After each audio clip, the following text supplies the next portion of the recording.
Paul Finebaum felt the need to explain himself.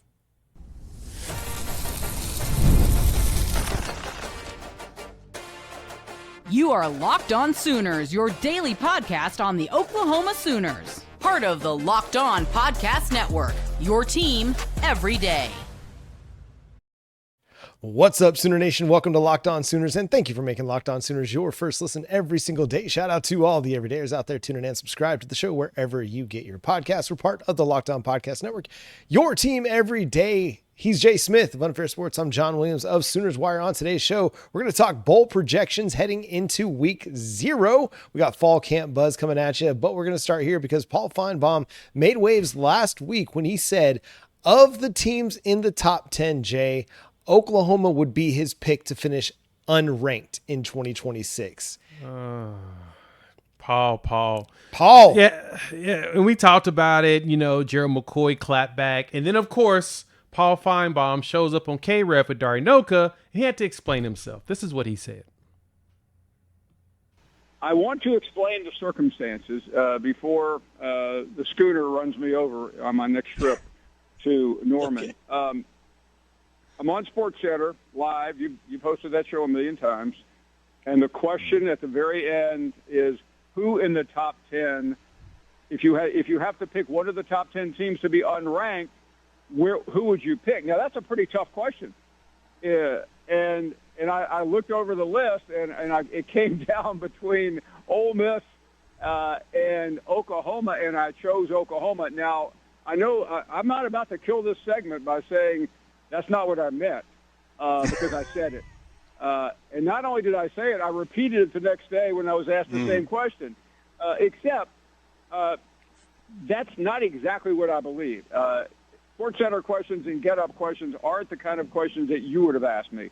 So I am going to say this, and whatever happens, happens. I think OU is about a 9-3 team, which would mean they would finish probably in the top 15. But I wasn't about to just be that guy on ESPN the other day, so I gave an answer. If that makes any sense, fine. If OU fans want to put me at the top of the list instead of Lincoln Riley, that's also fine. Have I heard from a lot of whiny, sniveling, chip on your shoulder OU fans? Absolutely. One of your greats came after me the other day. Good for him. I really don't care. Let's start the interview, okay? That man's hilarious how he's just like, I just don't care. I'm going to say what I want to say, and you're just going to like it and accept it. It's like he's upset that people are pushing back on what he had to say.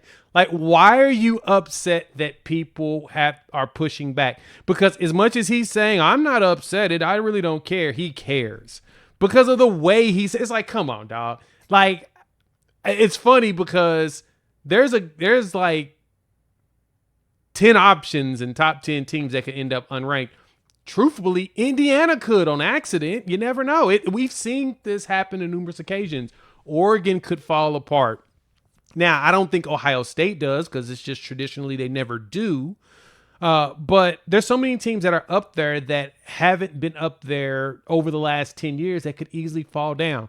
But, of course, he picked Oklahoma, and, that's his prerogative. Not even mad at him for it. But I do think it's funny that he's like, well, that's not what I believe. It's more so I think they're going to be 9-3 and they're going to end up top 15. But that's like not the same as the question they asked you, Paul. I hear where he's coming from because when you asked me this question last week as we were reacting to the AP Top 25, and I said Texas A&M. Do I think Texas A&M actually ends up unranked? Not necessarily. But of the top 10 teams, if somebody was going to end up unranked, I think it's Texas A&M. If that were going to happen, that doesn't mean that the top 10 is going to have somebody end up unranked. That's just how it's been for much of the last decade and a half.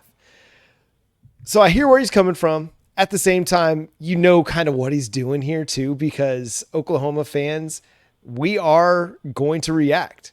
We are going to hang that up on the bulletin board. We have gone to Costco. We've gone to Sam's. We've loaded ourselves down with thumbtacks this offseason to fill the bulletin board with all the material that everybody's providing. And this is just one more opportunity for Oklahoma to add to the bulletin board. It's getting full, Jay. It's like the garage wall. We've had to make space. We have to take the shelves, move them to the other side, expand the bulletin board because that thing is getting full. And listen, I don't disagree with Paul. I mean, Oklahoma is probably right there for a lot of people. 9-3. I mean, we got them at 11-1, but give or take a couple of games and they're 9-3. So it's not a terrible take. It's just, kind of what you're doing when you pick Oklahoma, because we're going to react far stronger than Ole Miss fans are going to react. Yeah, in a way, A&M would have been better. And also really would have fell apart. Where's the Ole Miss legend in the media that could react like Gerald McCoy did? Dang, John, you really took that shot at them like that? I mean, wow, John. Other than our guy Stephen Willis, Monday. Other than our guys, Texas A&M, they don't have the same passion in their fan base Jackson Dart would go, that Oklahoma has. Jackson Dart's just trying to play quarterback up in New York. He's trying not to be as average as Eli Manning was. John with the shots. But no, I mean, fair point. I guess for me, it's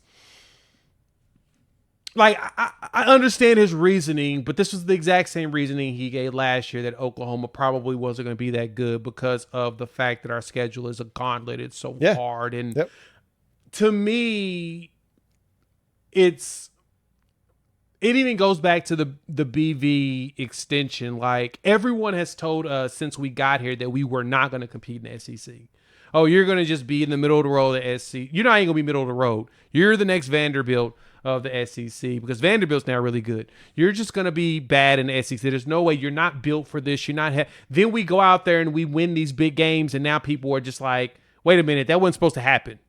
I wasn't prepared for this. And so every year they're going to get discounted.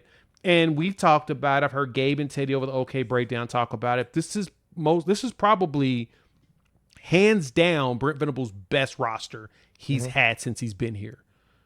Easily. Last year was a really good team. Yep. This one is the best, if this is the best. And that's no shade against the other rosters, other teams, other players, anything. Like, we had great players, just not everything coming together.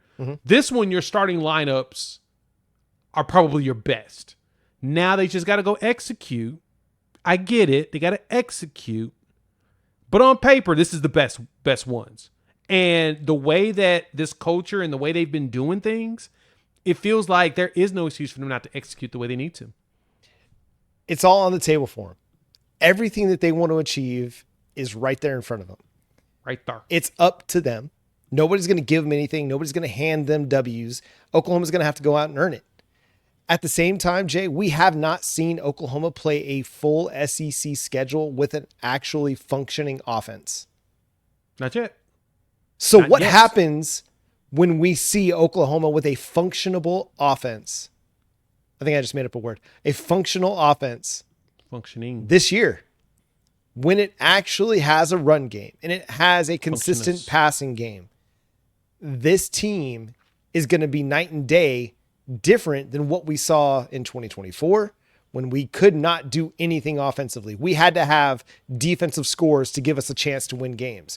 Or in 2025 when it was, hey, thank goodness our defense is playing like they're playing, because they're giving us an opportunity to win these games down the stretch. And again, you needed defensive scores against Tennessee and Alabama and big time special teams contributions as well. So what happens, Jay, when this thing actually has an offense that can pull its weight like we're going to see this year? There's very little chance that this team ends up unranked. There's a better chance they go undefeated, in my opinion, than there is they go unranked. I agree with you with that. 100% agree with you on that. Better chance for them to go undefeated, higher percentage chance than it is for them to end up unranked. Don't make us look bad, guys. That's right. That's right. Coming up next, let's talk what's going on in fall camp as it's come to a close. It's week 0. The Oklahoma Sooners are just a week and more away from playing college football in 2026. Let's discuss the latest next here on Locked On Sooners. Running a business shouldn't feel like you're trying to connect a bunch of systems that were never designed to work together. One app for accounting, another for inventory, another for sales, and somehow none of them talk to each other. That's where Odoo comes in. Odoo is an all-in-one business management software that brings every part of your business together in one powerful platform. From sales and accounting to inventory and marketing, everything works in one place. Odoo is one platform to manage, grow, and scale your business. The best organizations know that success isn't just about talent. It's about having everyone working toward the same goal. And that's true in sports, just like it is in business. It's true in hospitals as well. I've worked in some hospitals where the specialties didn't really coordinate and communicate, and it created so much dysfunction. It created some stress. It's created miscommunications, and it left me, sometimes other colleagues of mine, sitting there having to connect the dots and connect the pieces to make sure that we had everything lined up to give this patient the best care possible. But things work so much smoother when those disciplines talk to each other and they communicate the plan of care. That's why if you have a business and you're not having those operations and those systems in your business connected and communicating together, you got to check out Odoo, because great organizations win because operations matter, communications matter, and that's why you should get Odoo. Try for free today at odoo.com/locked-on. That's odoo.com/locked-on. And thanks again for making Locked On Sooners your first listen every single day. Shout out to all the everydayers out there tuning in, and subscribe to the show wherever you get your podcasts. We're free and available on all podcast platforms and on YouTube. So hit that subscribe button, hit that notification bell to let you know when new episodes drop. And if you want more Locked On Sooners, go check out the Everydayer Club at lockedonsooners.supercast.com, where for $5 a month for $5 a month, you can get ad-free versions of Locked On Sooners directly to your podcast feeds. You can also get an invite to the members-only Discord. You also get access to our newsletter through your email. We're going to have weekly Q&As in the Discord. So much coming to the Everydayer Club, especially as football season starts. And Jay, we got a lot that we're offering now. Yeah, we're going to put together a little hub with everything that you can easily see all of our content and work in one spot. So keep your eyes open. That will be coming down the line right before the season starts. But come join us over at the Everydayers Club, because we're always doing some cool stuff. Why not? LockedOnSooners.supercast.com. Jay, what's going on in fall camp? It sounds like it's over. Congratulations, y'all. We survived it. Made it. We actually survived and made it. John, what's funny about it is huge. When I say that we survived and made it, is, knock on wood, like BV saying that Michael is coming back sooner than later, in his opinion, makes me feel like we walked out without anything super major taking us down. Like, I did see in a few spots reported that Fasusi was out there without any limits on Friday. Let's go. Like he's supposed to be. Saturday was like the moms were out there. You saw the players out there hanging out with them. His former players were there, and they got to hear from some of them speaking, which I love that they do that every year. They bring in the players for the barbecue on the Saturday right before the season starts or the school starts, and the players really get to hear from, former greats. And the privilege of doing that here at Oklahoma is that you got a long list of them they get to pull up, and then they're at every position. So you don't have this a wide receiver maybe show up, or no, you've got wide receivers, DBs, O linemen, linebackers, D linemen, quarterbacks, running. You got so many options. So it's awesome. The tradition here, but the biggest thing from the buzz is that if Michael is back sooner than later, which to me means 4 weeks instead of 6, Michigan-ish, it sounds like he's going to be the emergency piece available for that game. Yeah, this is just an opportunity for guys like Caleb Nitta, Noah Best, Ryan Foge, to step up and prove, hey, I'm capable of going into Ann Arbor and being the center. We'll see what happens. We'll see how that materializes. But Jay, to your point, they made it through camp without any season-ending injuries. Knock on wood. It's been a relatively quiet camp from an off the field perspective, where you might have some things happening with some other programs and other schools. You're not hearing of anybody getting in trouble. Nobody's getting suspended. Nobody's getting kicked off the team.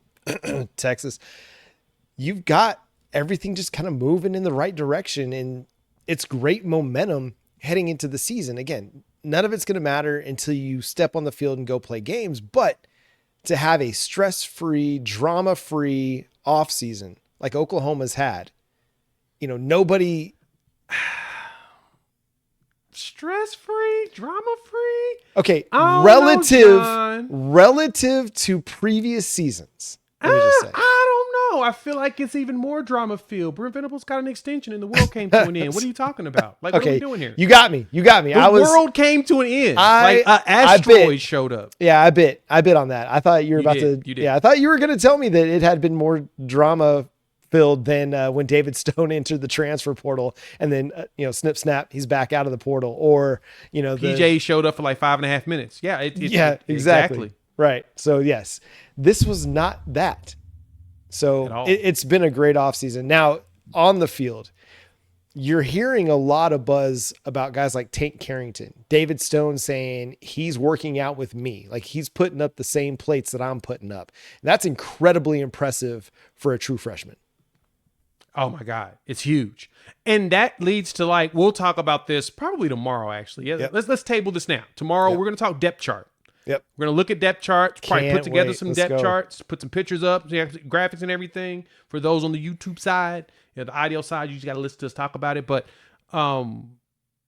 Tank emerging, as everyone keeps saying, that dude's like freakishly strong and at his size. I mean, he's about 300.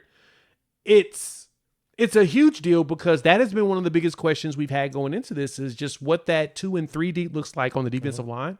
You want to make sure you have a good, solid amount of rotations. And there's a bunch of names that we do know. Yeah. But Tank has now become one of those guys that are like, if he ends up on the field and he starts wrecking shot, they're going to be like, well, why isn't he playing more? And it's like, I mean, he's a true freshman, so you got to rotate him. But at the same time, guys, I mean, we got a lot of guys. It's a good thing. It's a good problem to have. So I love hearing that he is emerging as well. Sounds like Foger's playing multiple spots on the offensive line. Yeah. He actually played center at one point, just playing around with it. I actually, though, truth be told, in kind of a preview to the depth chart, I think Noah Best is going to end up being the starting center going into UTEP. Because why not test him in a game where you know that he should physically dominate the opposition? Yeah, and let's see, can he rise to the occasion and go play week 1? That Ryan Foje piece, man, I still see him at his best spot, offensive tackle, in particular right tackle, but his ability to be able to go right guard, right tackle, left tackle, center for this offensive line is incredibly invaluable.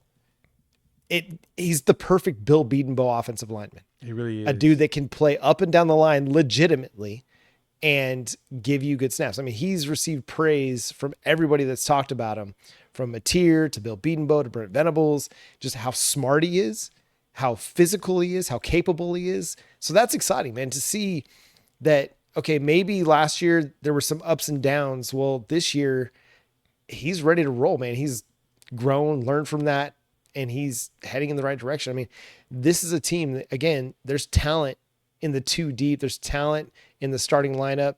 It's just a matter of where's that best 5 going to fit. And if that best 5 looks like Ryan Foje at center and Noah Best at guard, I mean, who am I to argue? These guys have had some buzzy camps. They've created a lot of buzz themselves. So it's interesting, man. And I think we're just seeing a number of players elevate this fall, whether it's Nigel or Bishop Thomas or Trent Wilson or Tank Carrington, Elijah Thomas, Omarion Robinson, Tristan Haynes.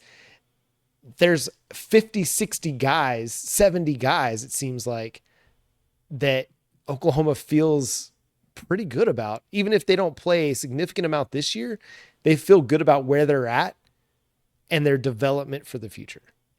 That's the best part, is we feel good about what's coming next. Something that we all want, that stability, and it feels like we've got that stability now.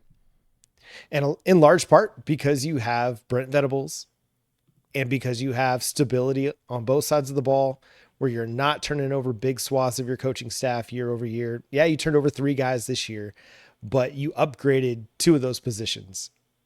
And we'll see what Lamar Morgan does. If he can maintain what Jay Valai did, that's good enough for me, because Jay Valai did a great job.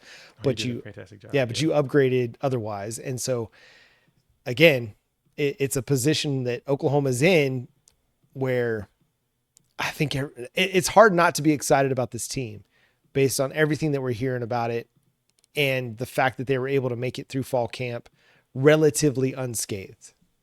Relatively unscathed. We'll take that. Yeah, because you're not looking like the 2024 roster where you don't have a starting offensive line, basically. You don't have your starting wide receivers. You don't have anybody. You don't have your running backs. You don't got anybody on that offensive side. That the offense was able to make it through fall camp and take the beating that they took from the defense, and you look like you're going to be able to have 10 of your projected 11 starters out there. That's pretty great. So it is good. We'll see how that translates. We got bold projections coming, not bold projections, bowl projections coming at you here next on Locked On Sooners. Locked On Sooners is brought to you by FanDuel. Baseball fans, if you think you know who's going to hit a homer today, FanDuel's giving you a free chance to call your shot with daily dingers. It's easy to play. Just make your free pick for who you think is going to hit a home run in their game. If you are right, guess what? You're going to get a profit boost that you can use on your next bet for a chance at extra winnings. Best of all, you can make a free pick every single day of the MLB season. Daily Dingers is another fun way to keep up with what's going on with all the games every single day. Either you're following your favorite team or you know that there's going to be a stadium that's going to provide good home runs, or you're looking for a certain matchup, certain pitcher with a certain batter. You can take advantage of them because every game has someone's a chance to go deep, and you can take advantage of that with that prediction before the first pitch. I always go look at the Yankee Stadium, man. When they're at home, there's always a chance of a home run. And there's other stadiums out there in baseball world that are a little bit more friendly to home runs. Go look for those. Those are the ones you can take advantage of. So, are you ready to play your game today? Join all the action at FanDuel.com. That's FanDuel.com to play Daily Dingers and make your first free pick on who's hitting a home run. Play ball and swing for the fences on FanDuel, an official partner of the MLB.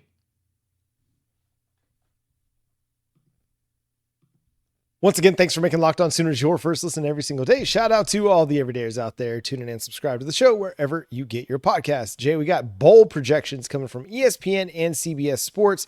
ESPN has Oklahoma heading to the ReliaQuest Bowl to face Michigan. Tampa. Again. Hey, Tampa was a good time. I might, if things don't go the way I hope they'll go and Oklahoma goes to the ReliaQuest, maybe I'll hit up Tampa. I don't know. Or ESPN has them also going to the Las Vegas Bowl to face Nebraska.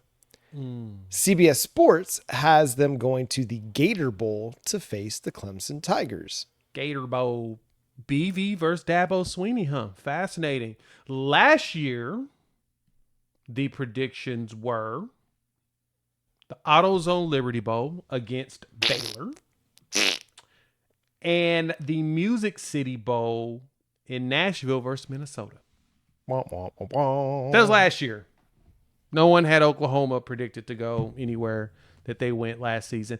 And I think that those predictions tell me that this year we'll probably do a lot better than we did, than what they expect as well. Yeah. So, like, their playoff predictions for ESPN for 2026 are Boise State, Georgia, Texas, BYU, Oregon, A&M, Ole Miss, Miami, LSU, Bama, Tech, Indiana.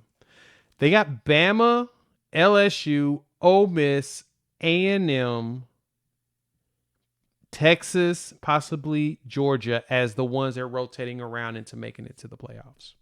Kind of fascinating, right? Yeah. Listen, I got Georgia. No doubt they'll make the playoff. Texas, I'm not sure of. A&M, I'm not sure of. Ole Miss, I'm not sure of. Bama, I don't think does it. I think Keelan Russell's really good. I just don't know if he's going to be good enough to take him to the playoff this year. That defense is good enough. I think that's what it'll be, is their defense will do all the work like ours did last year. Yeah. And Keelan Russell just has to make sure he doesn't make any mistakes in losing it. And I actually, in a shocking manner, I'm going to be honest, I trust Kalen DeBoer when it comes to a quarterback. Trust him. True. Yeah, he's done some really good things with some really good quarterbacks. So, I mean, Ty Simpson looked pretty good for the most part without a running game. Michael Penix has had good seasons under Kalen DeBoer. So Jalen Milroe, even though he had him for just 1 year and he was just kind of thrown out there with the new coach, he wasn't terrible. I mean, they won what, 9 games? 9 games, year, so Can't beat it. It's pretty good. Pretty good. So, First year. yeah, I mean, it's not surprising that Oklahoma is going to be predicted to miss the playoff in a lot of projections. It is what it is. When LSU's getting a lot of buzz, obviously Georgia's out there. Texas is everybody's preseason darling out of the SEC. A&M blue chip ratios off the charts. It's understandable. I get it. We're going to just tack it up on the bulletin board, and Oklahoma's just going to go prove everybody wrong. That's just what Oklahoma's about. They're about winning their way into everybody's confidence. And that's what's going to take. I mean, that's what's going to take a lot of years because, it's Oklahoma. It's easy to just downplay what they've done and what they're doing and overlook some of the ways that they've grown as an organization and a program and think, hey, this is the team that went 6-7 back in their first year in the SEC.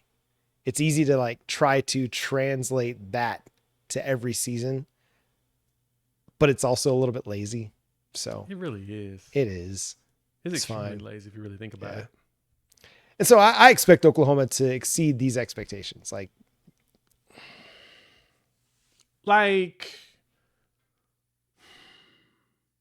guess I'm really curious do people believe that Oklahoma's not going to be a challenge to everybody else's schedule?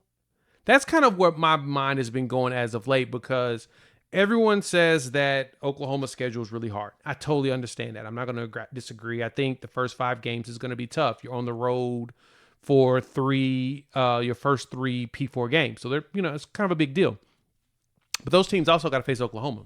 They got to face Oklahoma. In which Brent Venables 3 years in a row has had a top 10 defense in efficiency, or at least top 15 in efficiency the last 3 years, something that Oklahoma hasn't seen since the last time he was at Oklahoma. So when you look at it that way, it's like, is anybody else going to have a tough go, or is it only Oklahoma going to have a tough go? And so it makes me wonder, why are we making it seem like only Oklahoma has to face tough teams, as if these teams aren't facing Oklahoma as well? And the Sooners have won tough road games when they have. shouldn't have. Whether it's the Auburn game a couple years ago or the Alabama and Tennessee games last year, at South Carolina last year, this team is proven capable of playing really, really good football on the road. And I don't anticipate that letting up this year. They're going to be a really good road team, and they're going to be a really good home team. And so, yeah, there are some coin flip games on the schedule, games that they may not be favored in. But I think a lot of people are going to make a lot of money taking Oklahoma in the points, because Oklahoma's either going to play them into 1-score games, or they're going to win those games outright. Whether it's the Georgia game, the Michigan game, the Texas game, A&M, Ole Miss, those games are going to be close. But I feel like Oklahoma has got the talent, and they've got the leadership, and they've got the tenacity about them to go win those 1-score games. They do. They have the ability to do it. And I'm hoping that 2026 leads to Oklahoma being the opposite of that, and actually going out there and just dominating some teams. Let's go. I'm here for it. That. Yeah. While at the same time, I do like that last year they proved to themselves that they can win those close games. Like I said, they can win those close nail biters. They can win those games in the clutch. They've proven to us that they have the capabilities, and now they got to do is execute on that exact same capabilities they showed that they could do last year. I mean, I went back and rewatched all the last games. Man, that Missouri game, LSU, Bama, Tennessee, that stretch was, every game was basically a nail biter to about the 4-minute mark. Then all right, we won the game. Great. Can we get to where we're winning the game when the fourth quarter starts, though? That would be even better. We'll see. If the offense does what we think it's going to do this year, they'll have a great chance to have that game over by the time the fourth quarter starts. If you get a 10-point lead going into the fourth, Oklahoma's going to shut it down. And that's going to do it for today's episode of Locked On Sooners. Thanks so much for tuning in, being a part of the show. Subscribe to the show wherever you get your podcasts. We're free and available on all podcast platforms and on YouTube. So hit that subscribe button, hit that notification bell to let you know when new episodes drop. Follow Jay at Unfair Sports. Go check out his channel, Unfair Sports, for more Oklahoma Sooners coverage. You can follow me at John9Williams and read my work covering the Sooners over at SoonersWire.com. The show is at Locked On Sooners on all your favorite social media platforms. And for more Locked On Sooners with no ads, go check out the Everydayer Club at lockedonsooners.supercast.com. $5 a month gets you ad-free audio. It gets you access to the members-only Discord and so much more. So go check that out. But until next time, he's Jay Smith. I'm John Williams. We'll talk to you then. Boomer Sooner.